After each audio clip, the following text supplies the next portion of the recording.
The moderator for the context setting is Mr. Amit Prothi, Director General at ICDRI.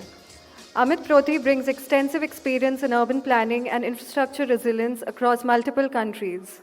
His leadership in global resilience initiatives, including collaborations with NDBs, highlights his expertise in disaster risk reduction. I now hand over to the moderator for this session, Mr. Amit Prothi. Thank you so much. I was just telling Jamie that the challenge of being in the largest room is it looks empty, whereas there are actually a lot of people in the room and online as well. So thank you everybody for being here. This is a very, very, we don't sometimes think about how important telecommunications is till it doesn't work. And I'm reminded of, I was in Kathmandu during this earthquake. It was literally, I was in this city when the earthquake was going on.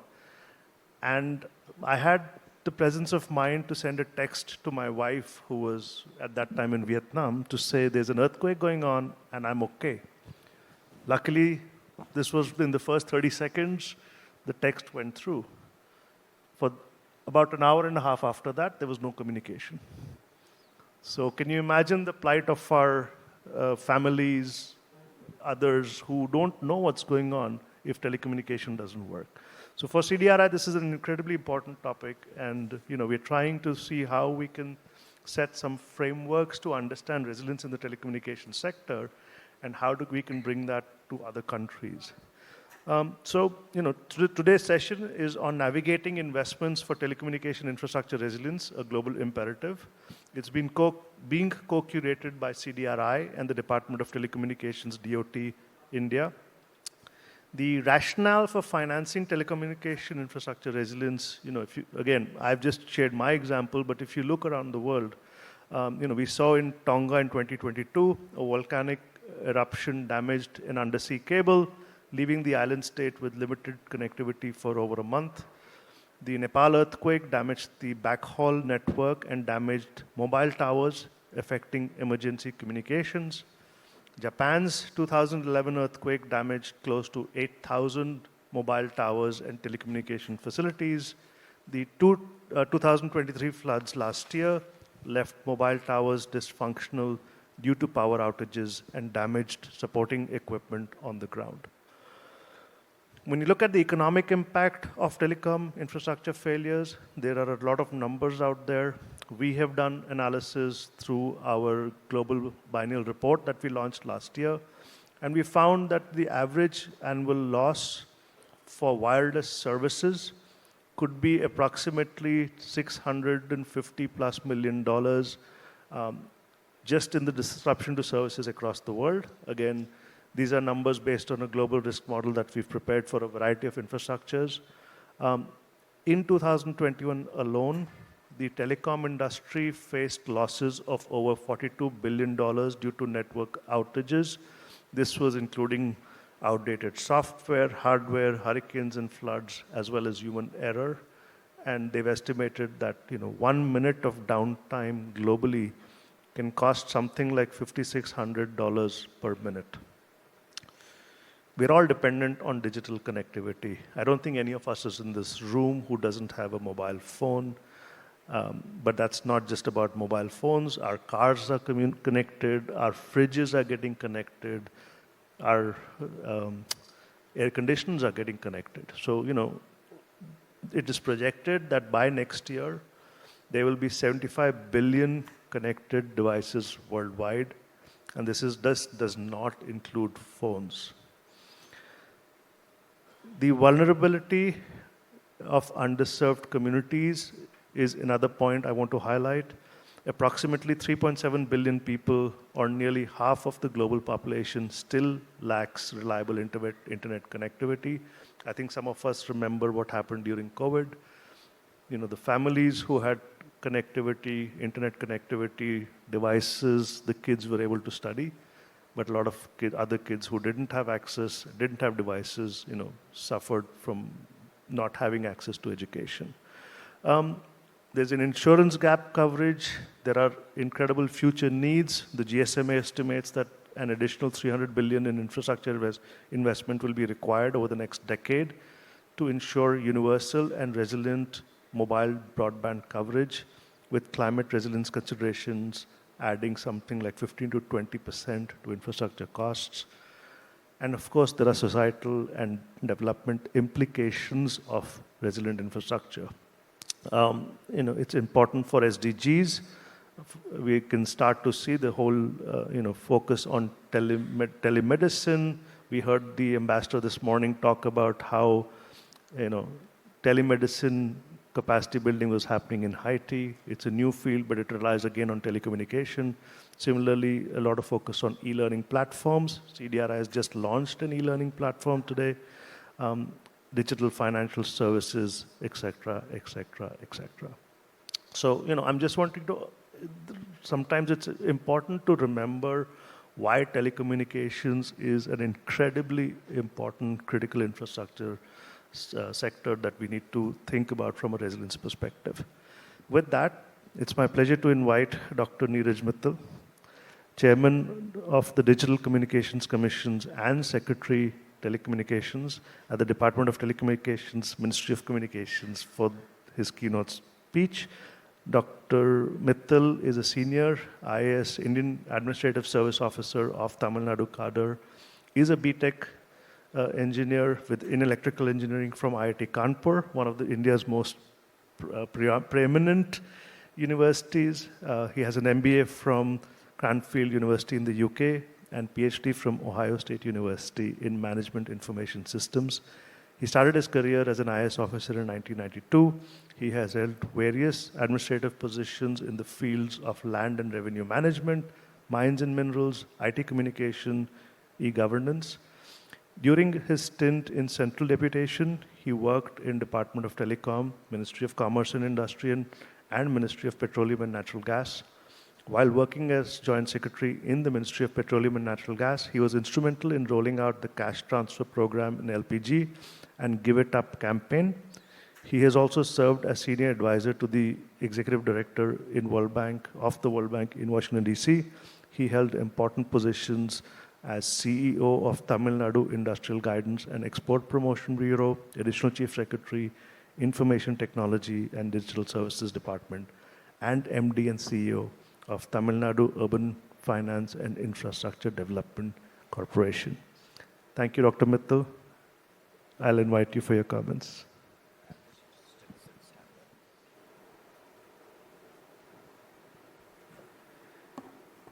Thank you, Amit.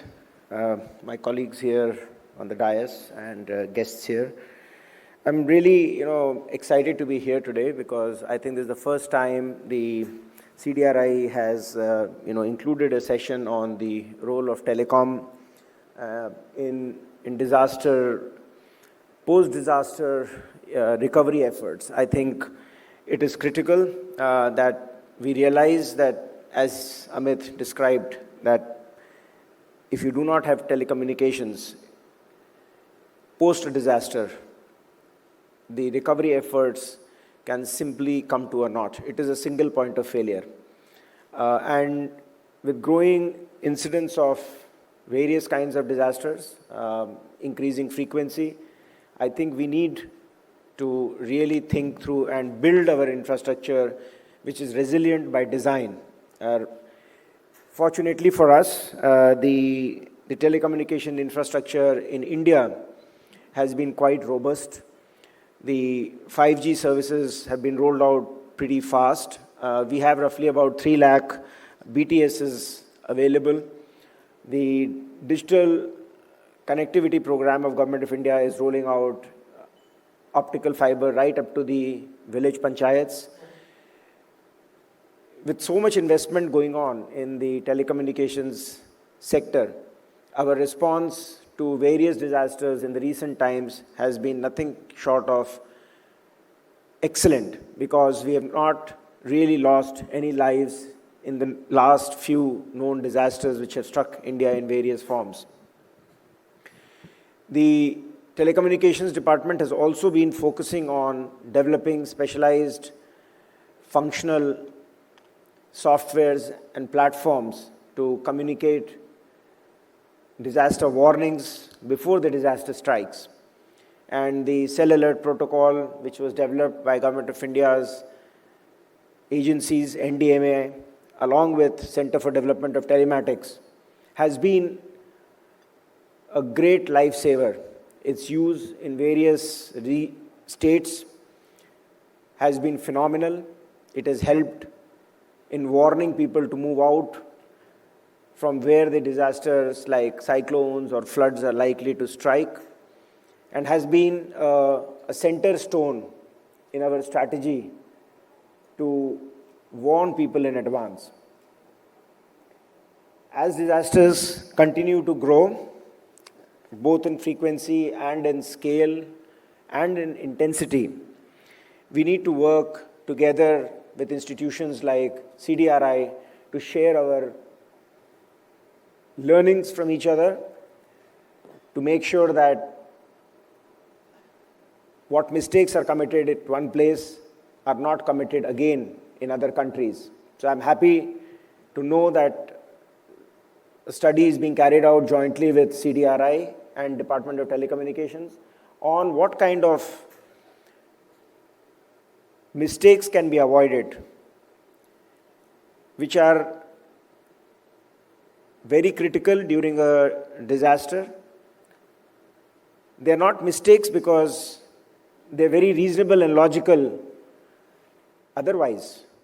So, for example, you may switch off the electricity before the cyclone strikes, say 48 hours before it strikes. But then in the meanwhile, my batteries of all the telecommunication towers will drain out, and the power will not come back for next few days. So if you have a 5-day blackout, there is no battery in the world which can possibly do this kind of second source of energy. So what are the options? So do we do solar energy? Do we provide specialized power infrastructure for the towers? Make sure that diesel is available there on site. So what are those kind of learnings which we might want to really share with everybody, so that these critical infrastructures like telecom remain available to the first responders and for disaster mitigation and rehabilitation efforts. I won't take much of your time. The lineup of speakers, I would like to congratulate CDRI because they have actually taken efforts to bring all those people who might be involved in the disaster mitigation effort at one place. There are a long list of speakers, eminent speakers who are here, and we would be happy to learn from them because there would be cross-sectoral learnings as well. What people learn in other sectors, such as housing, we might be informed by that what kind of telecom solutions are required, which are possibly, I don't know, I'm guessing, but indoor building solution of what kind would be better in an urban area, which is disaster resilient, which provides connectivity. So there is a lot of cross-sectoral learning which is going to happen, interdisciplinary learning which is going to happen. And I think such conferences help us do that very effectively. So without much ado, thank you so much for giving this opportunity. And we hope that Government of India will be a key partner with CDRI to roll out this kind of infrastructure. We are happy to extend the Cell Alert Protocol system to any country which may want. I know it is a very proprietary system. I think CDOT is only the third player in the world who has actually developed this technology, and we are happy to extend it to any country which might need it. So, in fact, it might be a useful thing to have a demo arranged. If CDRI so wishes, we can have a demo arranged by tomorrow or here at some place, so that people can get a feel of what that system is about. Thank you so much. Thank you, Dr. Mittal. Thank you for highlighting also the importance of telecommunications in the early warning space. And I think that's, and I would look to Agarwalji to actually, take forward the recommendation of sharing technology, maybe we can organize something to share on the technology with the audience and others. Mr. Jamie Isbister, you're coming to us from Australia. Thank you for joining us. Jamie is the Deputy Head of the Office of the Pacific, Head of the Strategic Infrastructure Division, Department of Foreign Affairs and Trade in Australia. I will invite you for your special remarks, but I will first introduce you properly. So, Jamie Isbister is the Deputy Head, Office of the Pacific, and the Head of the Economic Infrastructure Division at the Department of Trade and Affairs and Trade. Of course, I haven't read this, that's why it's twice. So whoever's prepared my notes. Jamie previously served as Australia's ambassador for the environment and led on Australia's international climate negotiations. In his role as head of the Economic and Infrastructure Division, Jamie is responsible for leading on Australia's regional economic and trade engagement across a range of sectors. Jamie is also the infrastructure coordinator at DFAT, responsible for leading on infrastructure strategy and representing Australia at various international forums, including the Quad. Prior to this, he was the Australian government's humanitarian coordinator for 5 years as head of DFAT's humanitarian NGOs and partnerships division. He has previously served overseas as Minister Council Development for Africa, based in Pretoria, and was Assistant Director General for the Africa and Middle East branch of Australia AusAid. Jamie has over 25 years of experience working in the humanitarian development field. Before entering government, he worked for a range of international development and human rights organizations, including Amnesty International and the Caritas International Network. Jamie is also DFAT's mental health champion. Jamie, I'd like to invite you now. Thank you very much, Amit. It's always a danger of a CV, is it's far too long. But maybe I'll talk from here if that's okay, and then maybe make it a bit more interactive. But Dr. Mittal, thank you very much for sharing your perspectives, and I very much agree with your acknowledgement about CDR's role on this, but also your very starting point, which is that a few years ago, we wouldn't have had this session in this conference forum.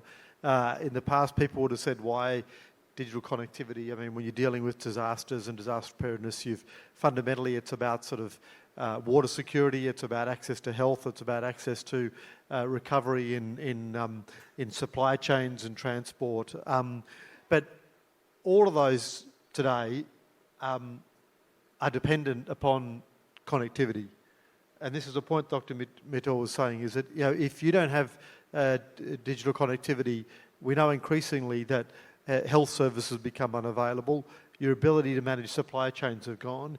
Your ability to sort of look at our water systems, our energy systems, which are now all very much dependent upon smart systems to be able to deliver that, all go down. And we've seen that occur in a number of situations.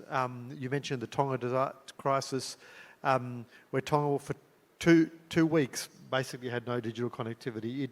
The island was basically left unable to be contacted, connected, and many of its very basic services were. In Australia, we had it really brought it home a few months ago. One of our second largest mobile phone company, Optus, went down for about 6-8 hours, and it became a national crisis. People didn't realise just how much of their lives is completely dependent upon digital connectivity. People were unable to make phone calls for urgent health or calling doctors or ambulances because their provider was down. They were unable to make any payments because now many people make all their payments through their phone. So as I said, it really brought it home to a country like Australia how digital connectivity is actually the fundamental part of ensuring we're able to provide basic services to people and to citizens. So I think more than ever, it's really critical for CDRI to be sharing the experiences and knowledge and models that can be taken forward across countries in the region to be able to ensure that we're better understanding what these implications are and how the private sector, with government and with civil society together, can try and ensure that we're able to address and deal with these. And it does need greater collaborative effort. We can't just have private sector companies saying, well, I'm responsible for our network, it doesn't matter about others. At the end of the day, when disasters occur, everyone needs to feel that there's one mechanism and approach to respond. So I really sort of wanted to emphasise, just on Australia's side, it's one of the things that we've really focused on the infrastructure side in terms of our investment. We've taken a much stronger focus now working with countries to deliver undersea cable secure connectivity for Pacific Island countries, many of them who have had no digital undersea cable connectivity ever. So how to ensure they've got that infrastructure, which is both critical for their economic development, but also important in terms of getting that resilient digital connectivity to be able to deal with the impacts of climate change and that going forward. We supported Telstra, Australia's largest communications company, to invest in Digicel, which is now the largest mobile operator in the Pacific. As part of that investment was looking at how to strengthen the tower sharing infrastructure, the models that were going to be needed to ensure for countries like Fiji, Vanuatu, Tuvalu, Kiribati that were very heavily impacted by cyclones, but also sea level rise, how that infrastructure is going to be resilient to those future crises. The final thing I just wanted to touch on is the issue. We looked at all the sort of how reliant we are on digital connectivity, why we need to be prepared for it.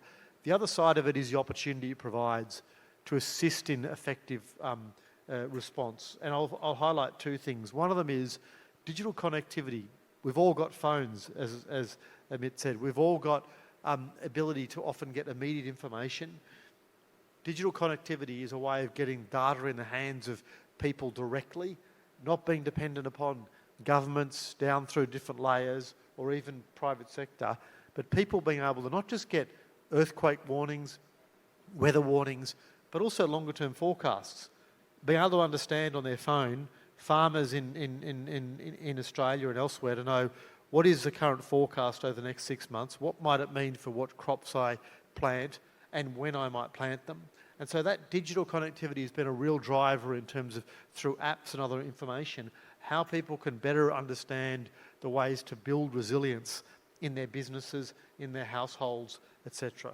And the second one I'd mention, which is one that Amit, you touched on, and I know that here in India has been a strong focus, is cash transfers.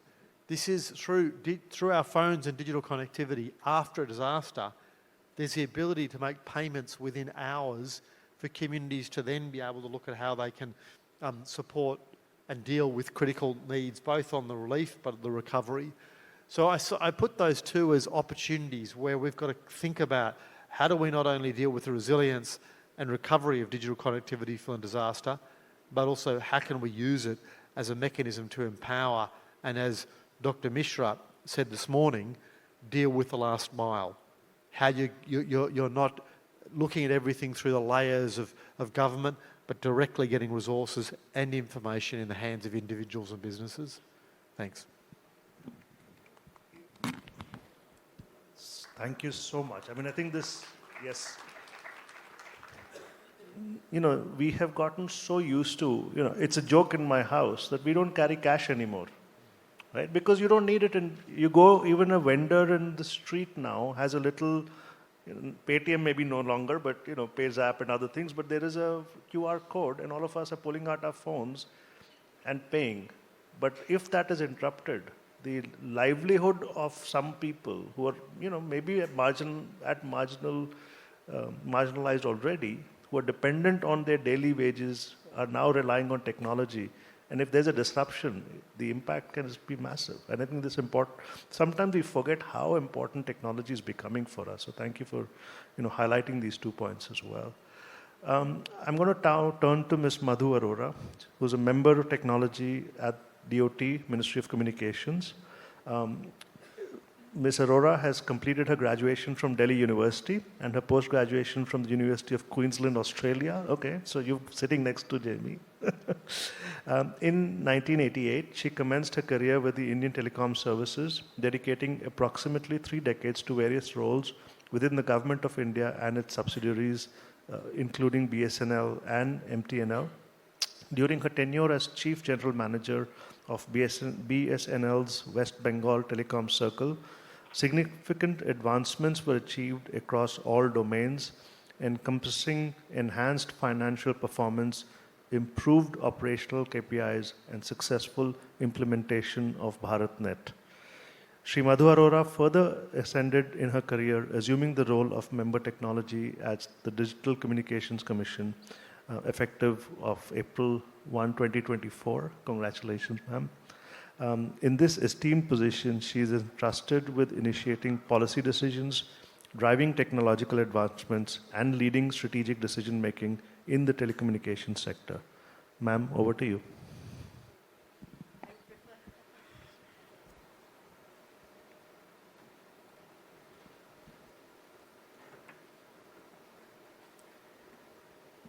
Thank you.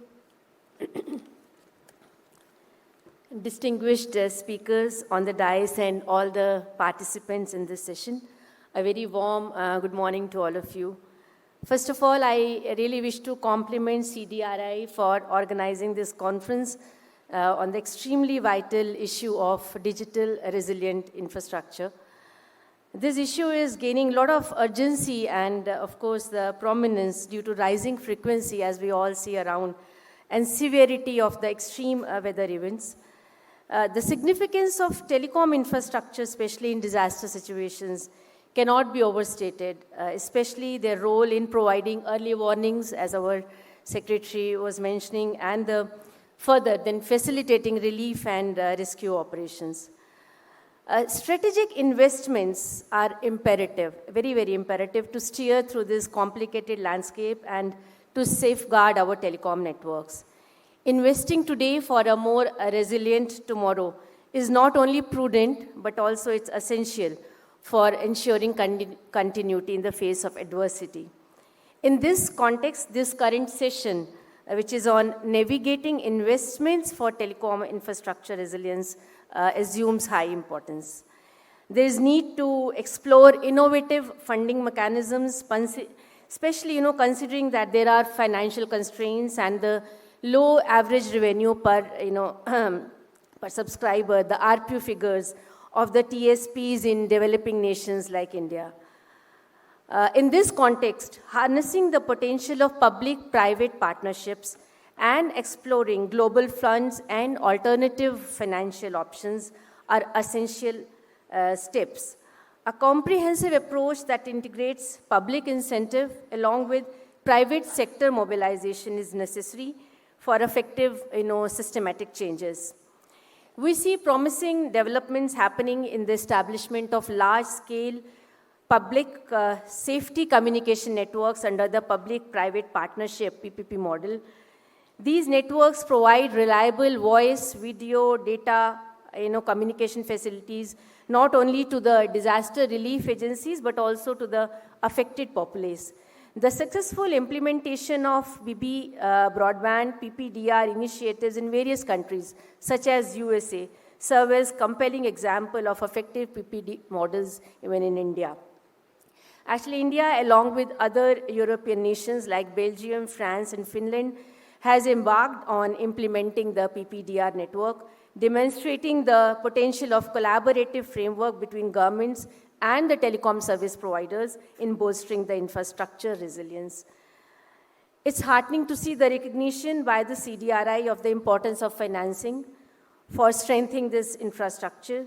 Various funding mechanisms and investment opportunities, including government funding, private investment, Universal Services Obligation Fund, public-private partnerships, multilateral developmental banks, and donor organizations will be explored to ensure the resilient network capable of withstanding hazards and climate-induced disruptions. This session, which aims to identify actionable strategies for the financing, will be crucial for aiding the government policy formulation in this regard.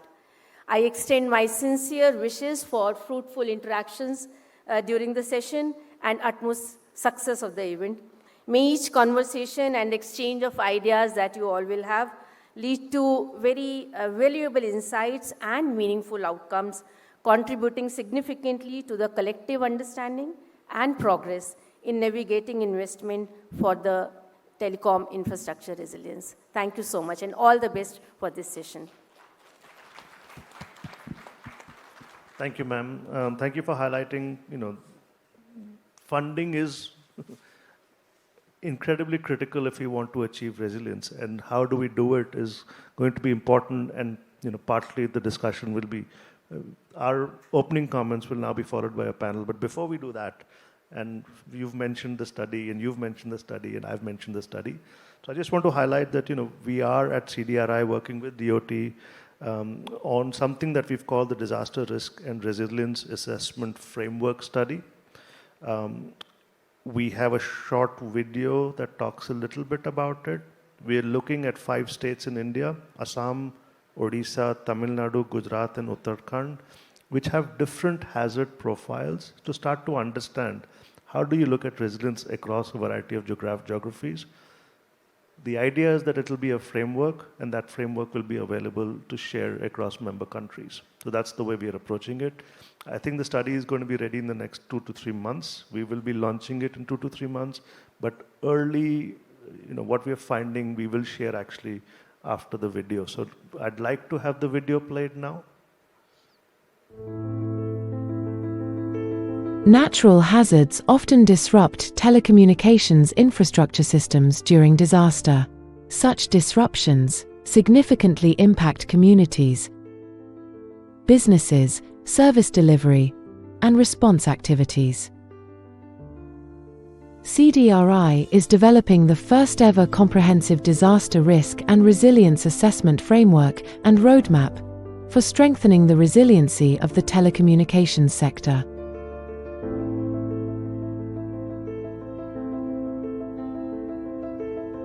The framework adopts a multi-hazard approach covering first, middle, and last-mile connectivity, and explores various technological options for building resilience at a system scale.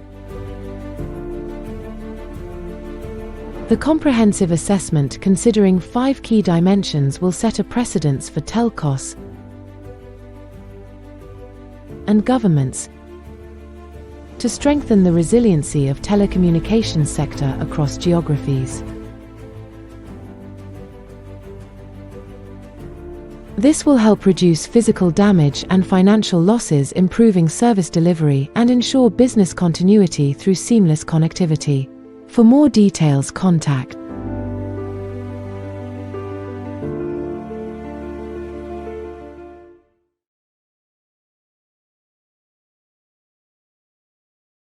Mr. Sanjay Agarwal, Deputy Director General, DOT, Ministry of Communications, Government of India. You've also been very involved with this study, so I'm also very happy to see you moderating the next session.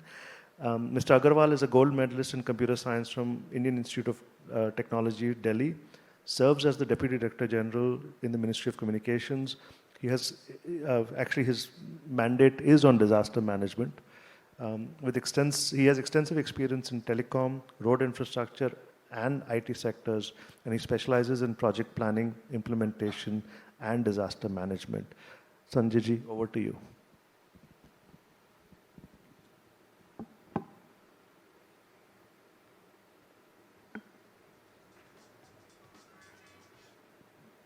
Yeah. Thank you, Amit. In 2004, December, the tsunami struck the coast of Tamil Nadu and Andaman Nicobar and other states. And that was the biggest disaster happened till date in India in the known history. At that time, Dr. Mittal was assigned the task for relief commissioner in the Tamil Nadu state, and then he carried out the disaster relief operation as well as rehabilitation works for 2.5 years. And that's how he has a hands-on experience on disaster management. And at very initial stage, he developed that skill. And I'm really thankful to him to have shared his views.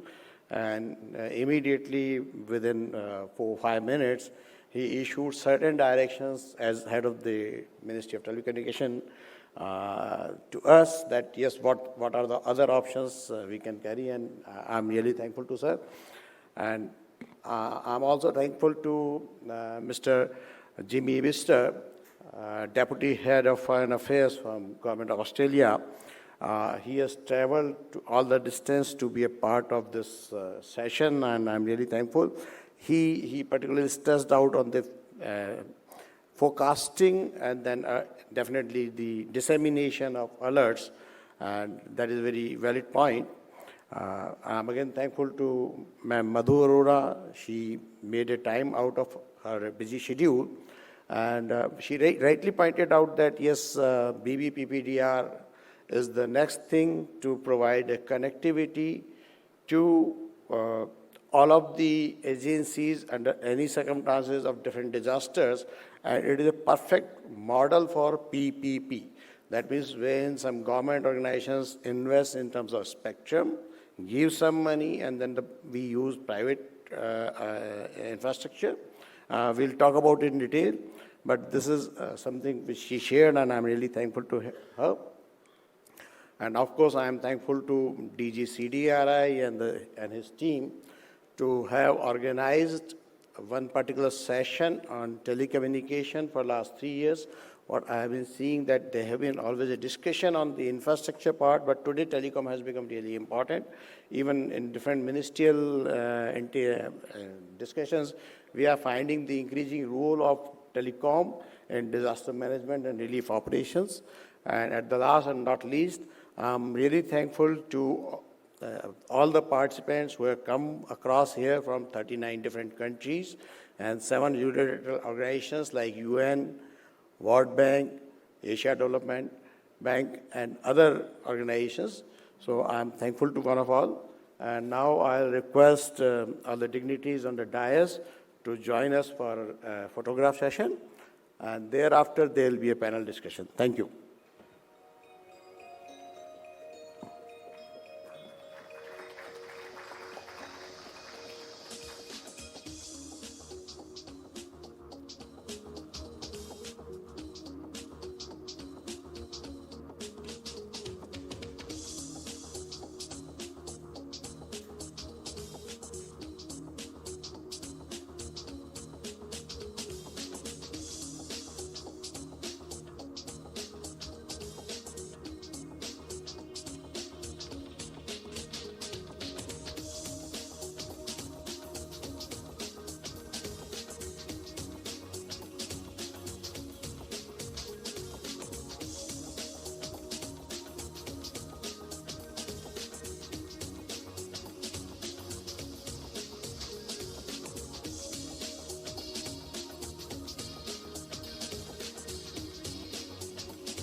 International policy, development policy from Duke University. Next to her is Ma'am Ida Juma. She is from GSMA. Ida Juma is an experienced private sector development practitioner with over 15 years of experience enhancing socio-economic advancements and financial inclusion across sub-Saharan Africa. She is skilled in policy formulation, sustainable business practices, program design, and implementation. She has very vast experience and sector experience in financial inclusion, digital finance services, edutech, MSME, and youth development. At GSMA, Ida serves as the Market Engagement and Strategic Partnership Manager for Mobile for Humanitarian Innovation Program, where she leads the National Early Warning Systems in Tanzania, orchestrating interdisciplinary strategies to effectively disseminate disaster risk management information. Beyond her professional commitments, Ida extends her expertise as a board member of COCO Charity, where she offers strategic guidance on education program for children in marginalized areas. Next, we have Dr. Samuel Entke Gaski. He is from Ministry of Communications, Ghana. Dr. Samuel is a director of the Research, Statistics and Information Management Directorate of Ministry of Communication and Digitization, Ghana, which is primarily responsible for research into information and communication technology to inform policy decisions. Samuel occupies a pivotal role in shaping the technological landscape of Ghana. His responsibilities encompass the coordination and supervision of ICT revision for both ministry and service-wide applications. Dr. Samuel's extensive career also includes a noteworthy tenure at the Office of the Head of the Civil Services, where he oversaw the management and administration of RSIMD. Our next presenter is Mr. Nidish Nair. Nidish is a partner with PwC, and he leads the cities and resilience practices, an architect and urban planner by background. He holds more than 20 years of experience in urban resilience, sustainable city planning.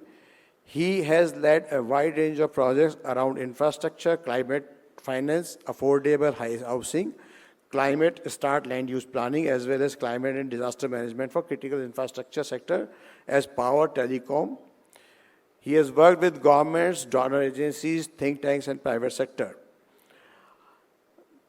CDRI and Ministry of Communications have jointly collaborated to conduct a study on disaster resilience infrastructure in India. PwC has been a partner along with IIT Kharagpur in that particular study. So now I'll invite Mr. Nidish to come over here and give a presentation about DRRAF.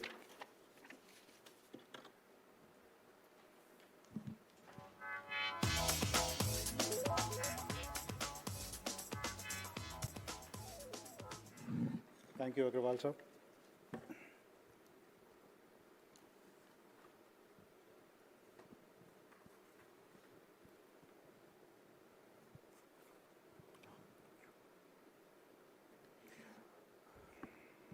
Good morning, everybody, and thank you for this opportunity.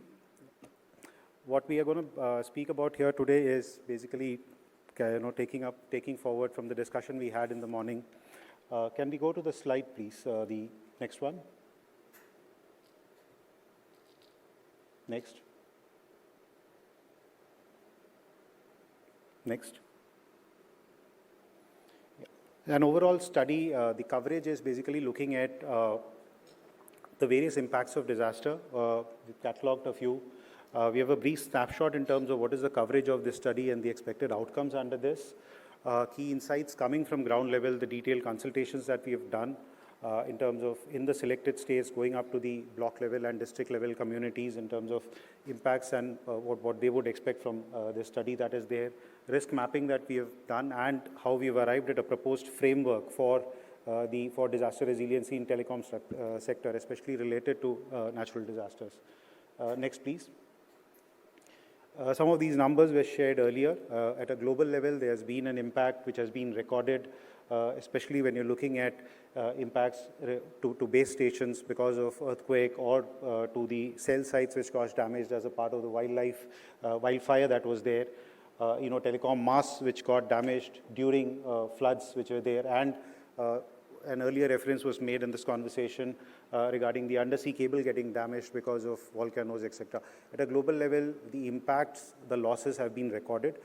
Similar cases have been observed at the national level when you're looking at India, and majority of these are coming from cyclones and floods that have occurred in various states that have been noted. Going on, there are several recorded numbers in terms of physical losses, in terms of financial losses, so on and so forth. And one of the critical observations is also the cascading impacts on other sectors because of losses to telecommunication, especially power, roads, and so on and so forth. And that has been observed in a number of these instances. Building on this case, next please. The study really focuses on, the objective of the study is to come out with a framework that helps improve resiliency to natural disasters, focusing on Indian telecom sector, especially at national and at subnational level both. It covers multi-hazards, looking at flood, cyclone, landslide, earthquake, and so on. It covers all miles, the first mile, mid-mile, and the last mile. The intent was also to cover multi-geographies, looking at hill states, plains, coastal areas, so as to get a good mix. And finally, the focus coming on technologies and various economic groups, especially going down to the communities and how it has impacted the communities really. What the benefits are expected from the study is really in terms of guiding the stakeholders on reducing physical damages, improving connectivity, improving knowledge sharing across platforms, and hence building capacity of various stakeholders and so on and so forth. And the two outputs would be the framework, which I'll touch upon in detail in the later slides, and an actionable roadmap of how the subnational government, the other stakeholders could work upon these to improve capacities in face of disaster. Next, please. Okay. So there are a number of, so when we went to the field, we did a detailed consultations at several levels. There were 5 selected states. There was a national level consultations done with DOT, 5 selected states, going down to districts and block level in the selected states that were there, interactions with TSPs, LSAs that were there, also interacting with SDMAs the state line departments who were involved in this. The idea was to get all perspectives, all stakeholders on board when we prepare this framework. And that was done in detail over the last 1 year, 10 months or so. There were a number of good practices which were identified both at the national level, and there were some unique good practices which came to light at the subnational level. At the national level, I'll particularly touch upon some of these, like intra-circle roaming has been enabled. There is a universal service obligation fund which has been put in place for last mile servicing in terms of these disaster times and so on and so forth. Fiber network, as Secretary Sir today morning highlighted, up to the village level have been put in place in a number of instances are there. There are some unique, good practices which emerged at the ground level when we were in these states. For example, the work around network restoration being done through community-led logistics supply chain management, which was in case of Assam, use of drones again for restoration, etc., in case of Uttarakhand, and also putting in place a mobile ground station, which was there for real-time disaster monitoring. These have really speeded up work in these areas during times of disaster, especially. Tamil Nadu put in place a system for monitoring sea cables during, every 2 hours, etc., on a more periodic basis as a preparedness measure that was there. Orissa is putting in place a policy. It is yet to be implemented, but they have put in place a policy which takes into account designing of towers for 250 kilometers wind speed and so on and so forth. And Gujarat, which is putting in place, street furniture systems, standardization for street furnitures, etc., to be used for PLCCs. Now, while these are some of the good practices that are emerging, next please, there are a number of challenges that exist across the sectors. We've documented what we are seeing, and these are across 5 key dimensions that are there. One of them being the technical planning and design related challenges. What we really observed was there's a loss of data, there's lack of data, right, related to historical impacts, damage, loss, etc. At present, there are only 3-year data related to cyclone and flood that is available. So any modeling, any work that needs to be done will rely on this, and so that database needs to be built very strongly. Second is in terms of insufficient telecommunication network capacity, especially during times of events, right, a yatra or a tourist event that is there. There is a propensity for the network to get jammed, or the insufficient capacity which causes the messages to not get conveyed, and so on and so forth. So there is limited capacity for that. Second is in terms of redundancy. There's gap in infrastructure redundancy in the system itself, especially because of limited fiberization of towers. This has emerged as a larger issue when we're talking about disaster resiliency. And one of the key constraints was also around lack of policies, SOPs for interdepartmental coordination, especially during these hours. What comes first, what needs to be prioritized, and that flows into the policy and process level points that we want to make, especially around first mile, last mile. I would request you to please close down as Yes, sir. Quickly do that. So that touching upon the policy aspects, especially first, second, and last mile. Next one is around operation maintenance, especially because of limited access that is there in the towers and limited access to a lot of these places where the towers are located, especially mountain kind of zones have higher vulnerability as compared to the hill and plain zones, and that access is limited and insufficient cell on wheels and others, and especially of the size which is required in a particular region. Financial arrangements is another point, and expertise and capacity building emerged as another key area that were there. We did infrastructure mapping. Next, please. We did infrastructure risk mapping across various geographies that was there. Just quickly taking you through. There are about 7.75 lakh towers across India, of which 20% is in these 5 states that we studied. And of that, 60% are actually in highly vulnerable zones. So that's the level of impact that this could have. And when we looked at 2 of these states, 100% of these assets are under highly vulnerable zones, being Uttarakhand and Assam for it. And if you look at the other 3 states where we studied, it ranges anywhere between 40% to 60%, 65%, and the nature of vulnerabilities, hazards also varies across these 5 states that are there. Next.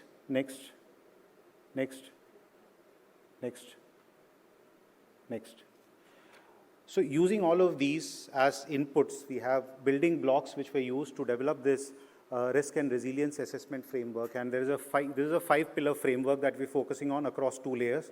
The 5-pillar framework, the first 3 pillars really focuses on the telecom infrastructure system, the different hazard landscapes that is there, and the weakest element within the system that is there. So the first 3 part covers the risk layer. And then you're talking about the resilience layer for the last 2 part, which is basically about optimal resilience solutions, which looks at, cost-benefit analysis, across 5 dimensions, again, as we spoke about technology, operations, so on and so forth, and how do you bring that into your resilience systems that is there. And the last one is more about updating periodic events, learning, monitoring, and so on and so forth. And that becomes your entire framework. Next, please. And how do you implement this framework is basically we've laid down steps. Because of the paucity of time, I will not get into details of this. Just one last slide we are touching upon is the framework basically puts in place an actionable roadmap. And that we are putting across first mile, second mile, third mile, and then there are a variety of these interventions which have been mentioned, short term, medium term, long term. It is available for everybody to read, but there are 2-3 points that I'll touch upon, especially the need for a disaster risk modeling for the telecommunication infrastructure planning. That's a critical requirement that is there. And single IT-based permit system to ensure that seamless amount of work is done across these agencies, across interoperability and so on and so forth.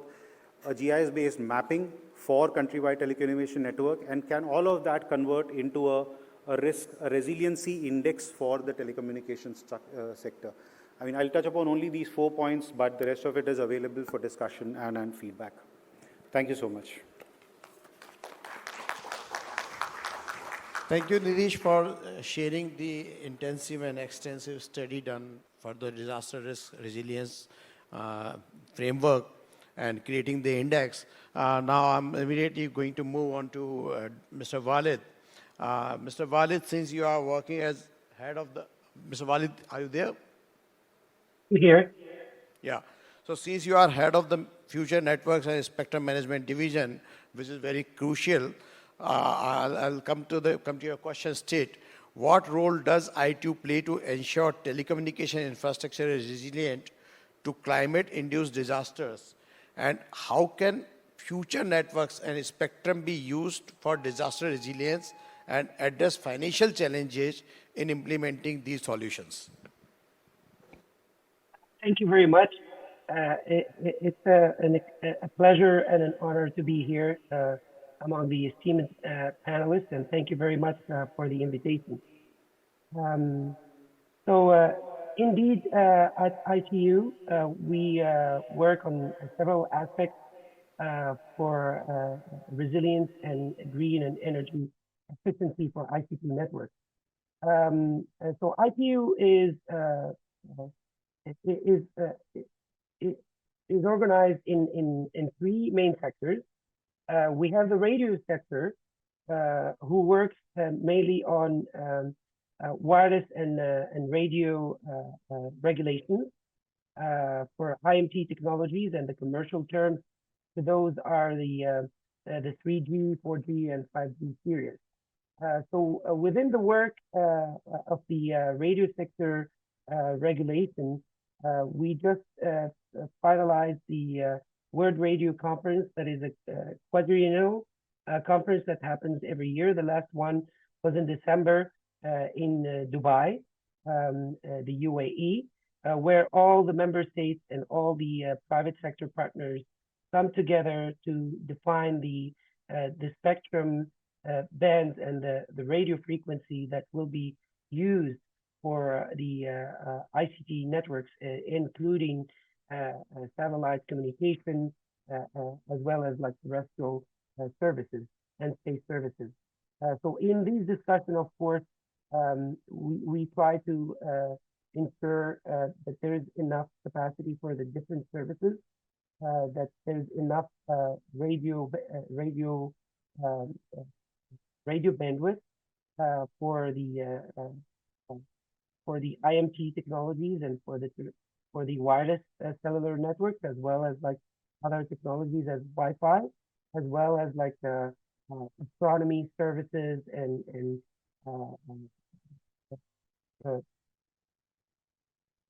radio, all the radio services, such as like the Hammond radio, etc.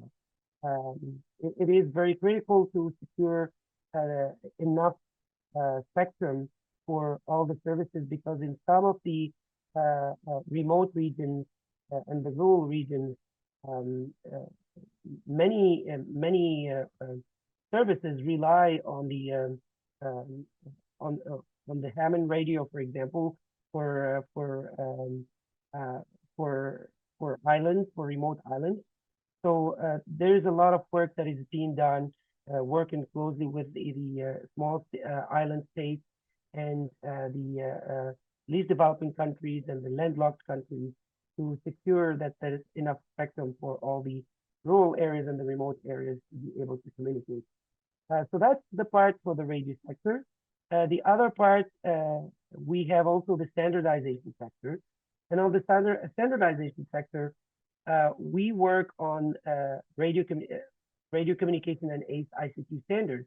And we have several series of ongoing standards that we publish and that we are working on, particularly on study group 12, which is focused on quality of service and network performance, as well as study group 15, which is focused on optical communication and fiber communication. So we have several series, for example, the ITU-T L1300 series, which presents guidelines for the best practices for green data centers, which also describes the best practices aimed at reducing the negative impact of data center deployment on the climate, also specifying the minimum data set and communication interface requirements for data center energy management, etc.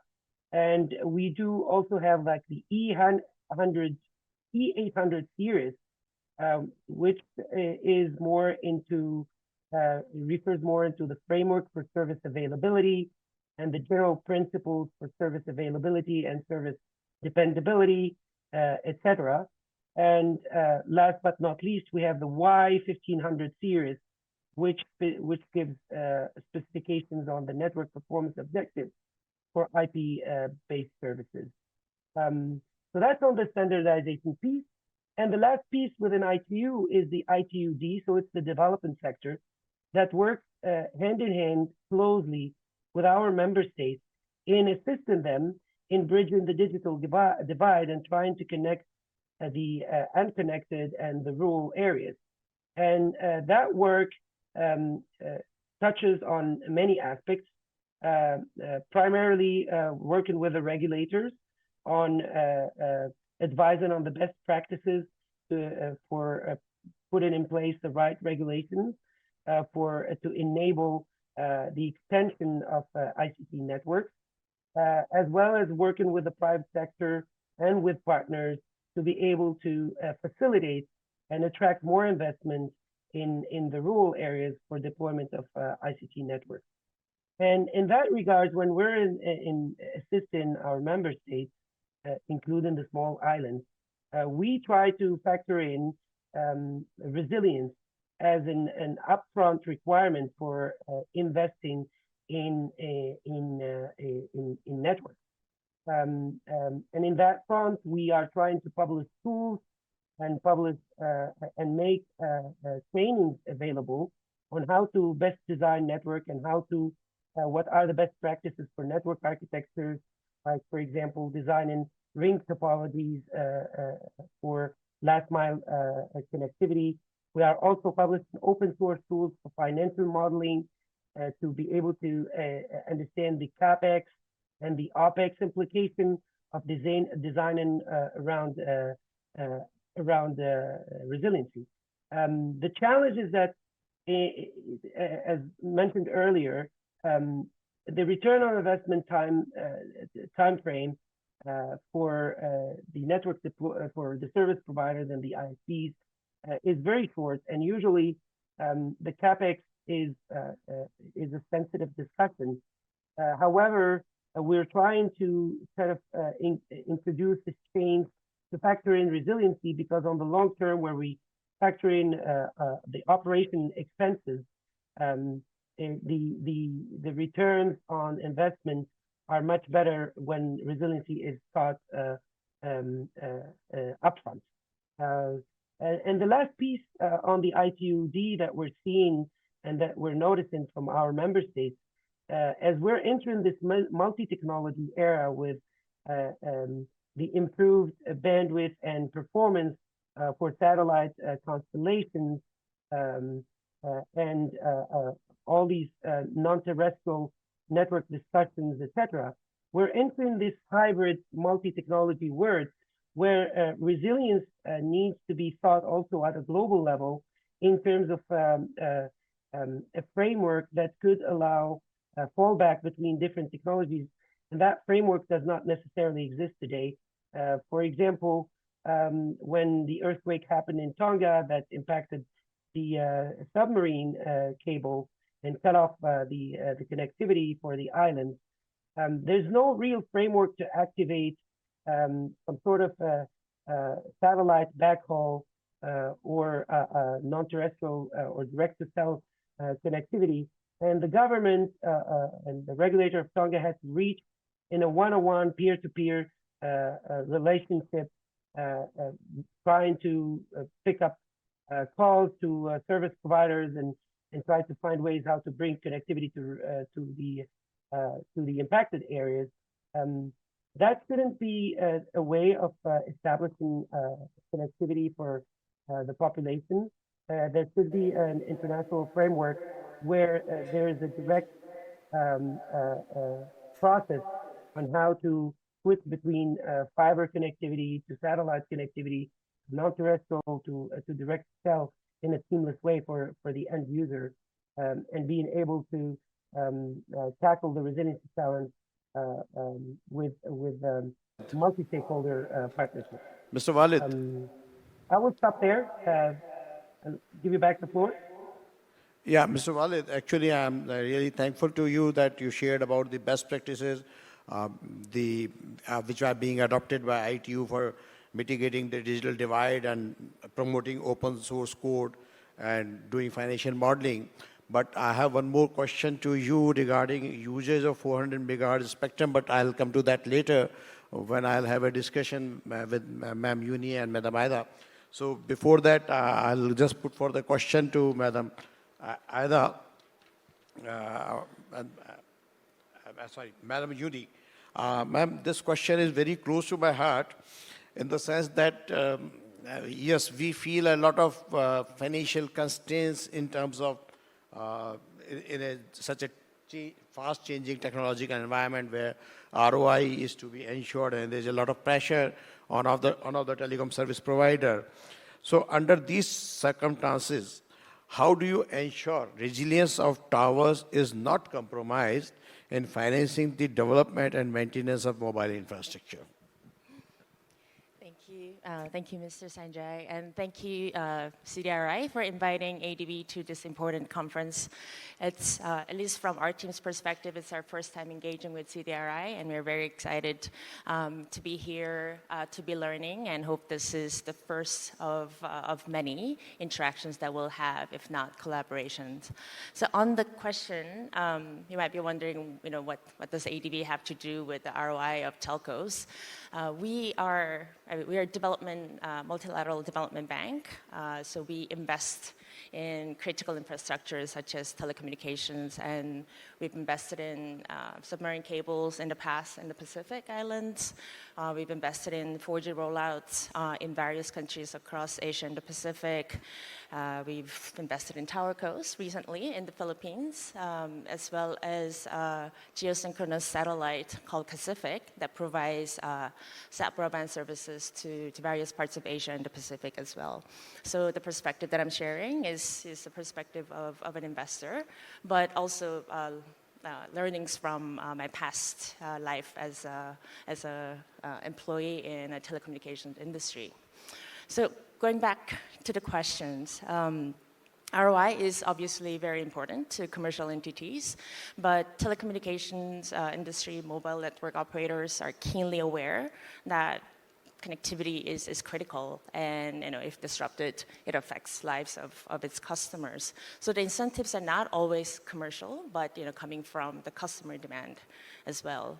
But if you look around the world, the fiscal space for MNOs are tightening.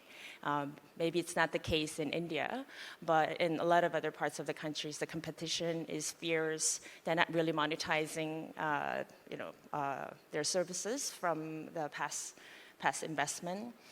Therefore, they really have to balance the need to harden their network infrastructure, be it fiber, towers, or even data centers, with the cost of the operational costs in repairing and restoring the networks when such disasters happen. But the incentives that I'm seeing, or the imperatives rather, come from multiple angles. First one is business continuity, and it's an imperative or incentive that's been around as long as the industry's been around, and there are standards that a lot of MNOs do follow, set by various standard setting bodies. Second is from regulatory or contractual compliance, or even compliance to the standards that they themselves set to do. So whether it's uptime of networks, for the customers, be it individuals or businesses, that they have to follow. Therefore, the right or appropriate investment needs to be made. But what I'm seeing and where I'm very hopeful is really the climate change action and the commitment a lot of MNOs are making. And obviously, it's the members of GSMAs would be crown examples of these, where many of them have set net zero targets by 2040, 2045, and joining various coalitions to really operationalize on these commitments. And these mean, I've looked at various sustainability reports, for example, where a lot of the operators, even the ones that are operating in Asia and the Pacific, have committed to the recommendations of TCDF, Task Force on Climate-Related Financial Disclosure, for example, and going through different scenarios on how they can mitigate their carbon footprint, as well as adapt to the changing environment, and also help use digital technology as an enablement or enabling tool for the community and the countries they operate in to adapt to climate change. At the same time, the reality on the ground is that due to the challenging economic environment, it's difficult for MNOs to retrofit their existing networks, and asking them to do so on commercial basis will be very, very challenging for any governments. But when it comes to new network build, greenfield investment, I think there are a lot of opportunities that different players can play. And for entities like ADB, for example, we have, and I hope to talk more about this, but I see that the time is running out.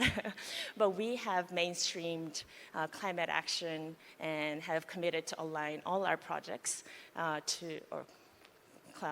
committed to align all our projects to Paris Agreement as well. Therefore, when we do make a new investment, we have to justify to ourselves on how we are making these projects climate resilient and how these projects are contributing to our response to climate change. And therefore, this is a good, that's how we're contributing when it comes to telco or digital infrastructure space in mitigating. Yeah. And let me just make sure that I have covered all the points, but maybe I can cover those. Thank you, Ma'am Yoni. And then you really shared about that the MNOs to have the retrofit of their networks, and when they are going for the new networks, they have to introduce resilience. And we are actually running short of time, and only 12 minutes are left. So I'll just come quickly to Ma'am Aida. Can you share some examples where where global collaboration ensured increased resilience in mobile infrastructure, and how financing for financial resilience measures were mobilized? Quick 3 to 4 minutes, please.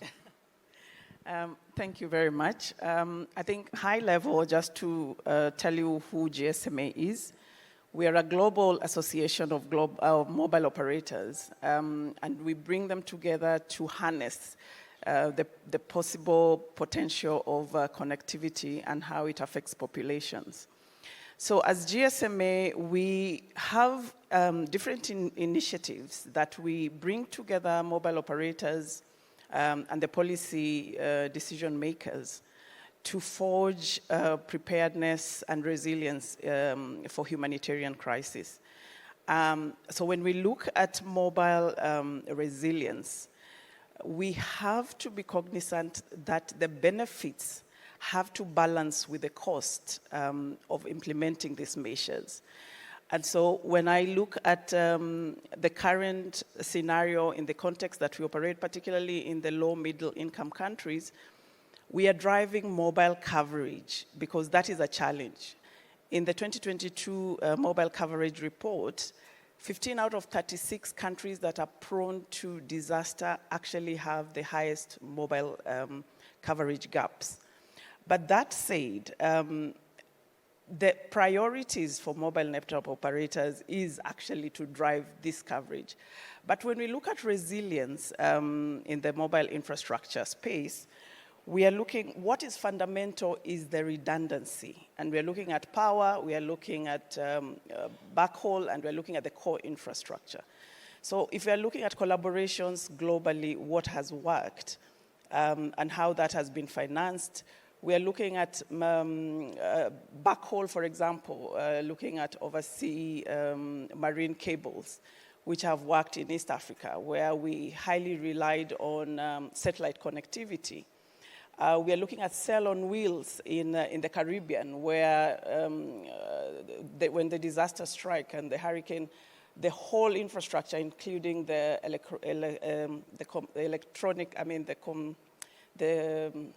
electric communication grid, was down. So what has to happen in such instances? It is easy for us to say we will have backup generators, but on sudden onset crisis, all these things are destroyed. So what are those measures that have been brought? In the Caribbean, they brought in the cows that sell on wheels, and they prepositioned fuel so that they could use backup generators in such instances. In East Africa, the marine connectivity of fiber has been used to complement the satellite connectivity. and it goes all the way and opens up to the European and UAE markets. So these are just some of the technologies that have worked in different spaces. But I think priority for low and middle-income countries is looking at the coverage gap and not necessarily focus on resilience, which is actually a very welcomed discussion to have now. Yeah, thank you. Thank you, Aida. I'll come to Dr. Samuel. What is your opinion about financial strategies that will be effective to strengthen various telecom asset components? Again, I request 3 to 4 minutes, please. Thank you very much. I am coming from the Ministry of Communications and Digitalization in Ghana, the policy level. I believe that there are a combination of some factors that need to be considered. In fact, one of the critical one is the diversification of investment. This recent undersea cable cut affected us a lot in the country. But the issue is that if telcos divert in terms of investment into other areas, that will be very laudable. One of the other things, too, they have to also look at is the insurance coverage for the sector. Pooling of risks is key when these telcos cover themselves with insurance, so that in case of disaster, they will have that coverage to protect them. Collaboration is very key. When we had this undersea cable cut, one of the challenges we found ourselves in Ghana, you hear this telco coming into the media to announce something to 8 clients, another person coming to announce. Fortunately for Ghana, we have the regulator, NCA, National Communications Authority, that brings these telcos together so that they can collaborate together. In this collaboration, there can be also form of some kind of joint training that will assist and support these telcos in terms of this area. Then another factor is about the telcos looking at long-term investment in terms of their financial strength. They must put in their long-term budget what they need to use to cover in terms of resilience during disaster, etc. If provisions are not made against disaster, I believe they will have such critical challenge. Then another factor is they have to look at cost-effective technological solution, moving into the clouds and other virtualization systems that will also help them during disaster. And I believe that when they combine these factors, they can do very well during disaster. Thank you. Thank you, Dr. Samuel. Actually, one thing which is coming up very clearly, as Madam Aida shared, that wherever there were highly disaster-affected areas, so 15 of the 26 countries were not having a proper digital coverage. And of course, as you said, the cable cuts are taking place. And one of the factors for the loss of telecom connectivity is power. So my question to the panel, particularly Mr. Walid, that see, there have been a lot of discussion which is going on in 400 megahertz communication system. So recently, during G20 preparation in Delhi, which is having a 1,500 square kilometer area and about 30 million population. So in this state or city, what we call, we require for proper connectivity at least 1,500 towers. And instead, on 400 megahertz, Mr. Walid, we could provide connectivity with just 20 towers. Here, the point of having 20 towers is the advantage of having a robust power system supply, we can have multiple connectivities through radio to optical fiber to ensure seamless connectivity.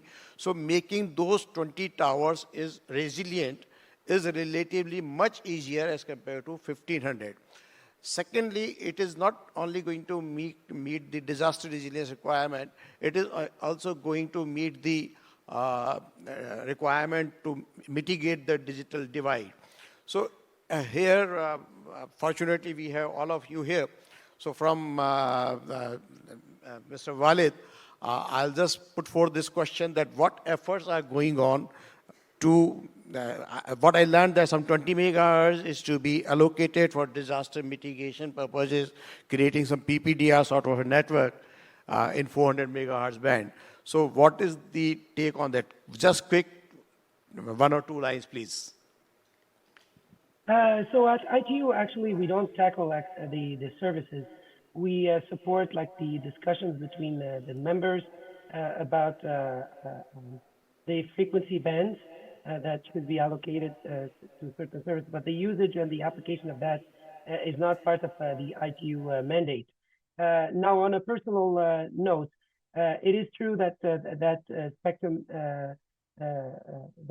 band is of interest in many other regions as well, but it's also like its management can be also complex because of the interference challenges and also because of the challenges of managing spectrum efficiency in that band in order to make it really to leverage the benefits of that longer propagation. So it's not really a silver bullet, as it's hard to guarantee some quality of service, and there's some interference with other existing services that needs to be managed. It is a band that needs further considerations and further discussions, as it's not as straightforward as it can seem to be for use for resilience. Over back to you.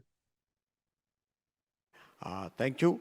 Ma'am Aida, since you are from GSMA and you are the industry body organization, and I know that some of the OEMs are pushing for the 400 megahertz ecosystem development, and how do you look at it, that how can we go ahead in this particular area?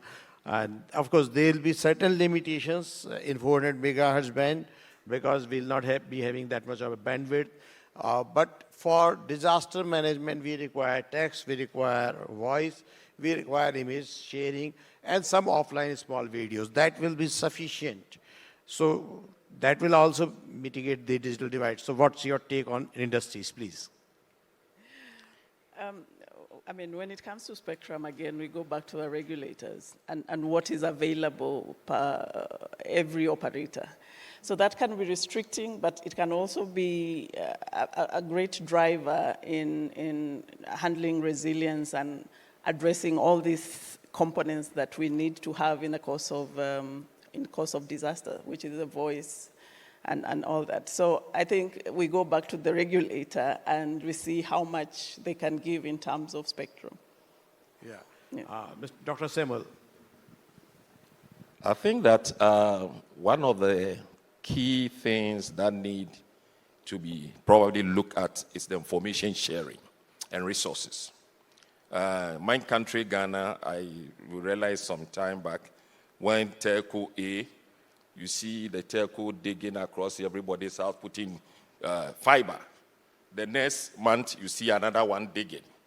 But if they pull the resources together and government collaboration, I think it's the best system that will help in terms of this discussion. I believe also that there should be a deliberate attempt in terms of establishing formal communications and coordination framework where information dissemination will be looked at properly in terms of that structure, communication protocols, escalation of procedures, and then regular meetings to discuss and address challenges.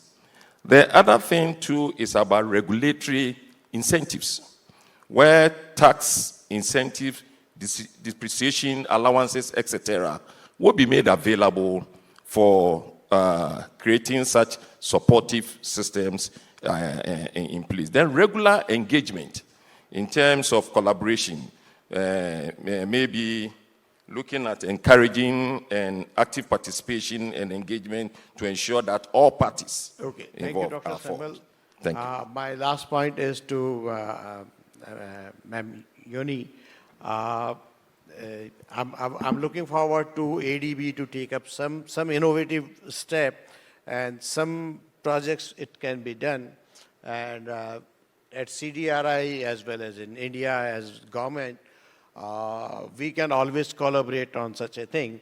So what is your take on that? Just one or two sentences because time is already up. So Absolutely. please. Yeah, I've seen the note. I've seen the note. So ADB, we have set ourselves to become the climate bank of Asia, made an ambitious commitment, financing target of $100 billion of climate financing by 2030. And that means aligning all our projects to accelerate our action in climate change, but we also see digital as a means to achieve that goal. So this twin transition of green and digital is what we are set out to do, and obviously that means digital and climate have to be in everything, everywhere, in everything we do. Including whether it's an investment in digital connectivity or it's just targeted work on helping countries to set up climate change frameworks. So I'll stop here. I'm sure there are various touch points or entry points that we can discuss in coming up with innovations, but innovations won't come from entities like us. It'll come from the partners, and we are excited to be here, to be the financing partner and knowledge partner. Thank you, Ma'am Yoni, and I'm really thankful to all of the panelists who are here to share the valuable contribution to the conversation. And I'll request all my panelists to join for a photograph.